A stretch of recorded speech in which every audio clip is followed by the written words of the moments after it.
समय पहले मध्य भारत की पहाड़ियों के बीच एक छोटा सा गांव बसा था। नाम था आनंदपुर। इस गांव के पास बहती थी एक शांत और सुंदर नदी जिसका नाम था चांदनी नदी।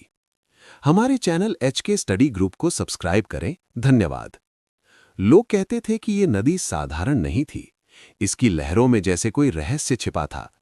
दिन में ये नदी चांदी की तरह चमकती और रात को जब चांद निकलता तो पानी में ऐसी रोशनी झिलमिलाती कि लगता मानो आसमान के सारे तारे धरती पर उतर आए हों।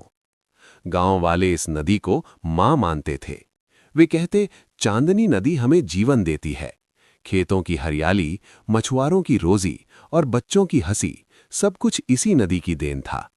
लेकिन एक बात और थी। गांव के बुजुर्ग हमेशा चेतावनी देते, रात के समय नदी के किनारे मत जाना, खासकर अमावस्या की रात। क्यों? इसका जवाब कोई साफ साफ नहीं देता था। रहस्य की शुरुआत। गांव में एक जिज्ञासु लड़का रहता था। उसका नाम था आरव।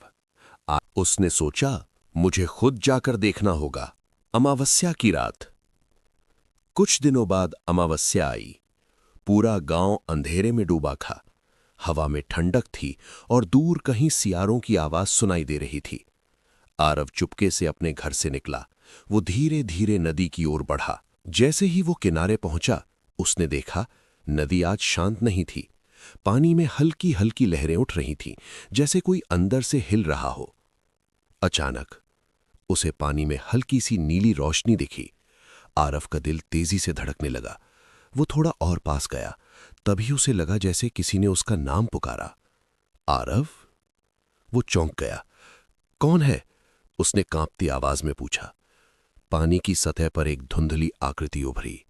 वो एक बूढ़े नाविक जैसा दिख रहा था। डरो मत, उस आकृति ने कहा। मैं तुम्हें नुकसान नहीं पहुंचाऊंगा। नाविक का सच। नाविक की आत्मा ने बताया, सालों पहले मैं इस नदी में नाव चलाता था। एक भयंकर तूफान आया। मेरी नाव पलट गई। मैं बच नहीं सका। तब से मेरी आत्मा इस नदी में भटक रही है। आरव ने पूछा, आप यहां क्यों रुके हैं? नाविक ने दुखी स्वर में कहा, मेरे पास एक अधूरा काम है।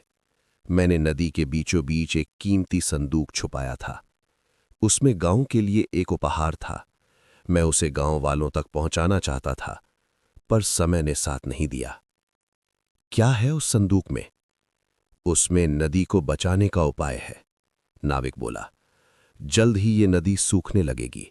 लोग पेड़ काट रहे हैं, कचरा फेंक रहे हैं। अगर ऐसा ही चलता रहा तो चांदनी नदी खत्म हो जाएगी। आरव के चेहरे का रंग उड़ गया। नदी सूख जाएगी? हां, नाविक बोला, लेकिन तुम इसे बचा सकते हो। साहस की परीक्षा। नाविक ने बताया कि संदूक नदी के बीचों बीच गहराई में है। तुम्हें तैरकर वहां जाना होगा, उसने कहा। आरव ने हिम्मत जुटाई। वो अच्छा तैराक था। वो धीरे धीरे पानी में उतरा। पानी ठंडा था, लेकिन वो आगे बढ़ता गया। चांद नहीं था, पर नीली रोशनी उसे रास्ता दिखा रही थी। कुछ देर बाद उसे पैरों के नीचे कुछ कठोर चीज महसूस हुई। वो झुका और सचमुच वहां एक छोटा सा लकड़ी का संदूक पड़ा था। उसने उसे पकड़ा और किनारे तक ले आया। जैसे ही संदूक जमीन पर रखा, नाविक की आकृति मुस्कुराई। धन्यवाद आरव, अब इसे खोलो। नदी का संदेश। आरव ने संदूक खोला। उसमें सोना या हीरे नहीं थे। उसमें एक पुरानी किताब थी। किताब के पहले पन्ने पर लिखा था, नदी को बचाने का एक ही तरीका है, पेड़ लगाओ, पानी को साफ रखो और प्रकृति का सम्मान करो।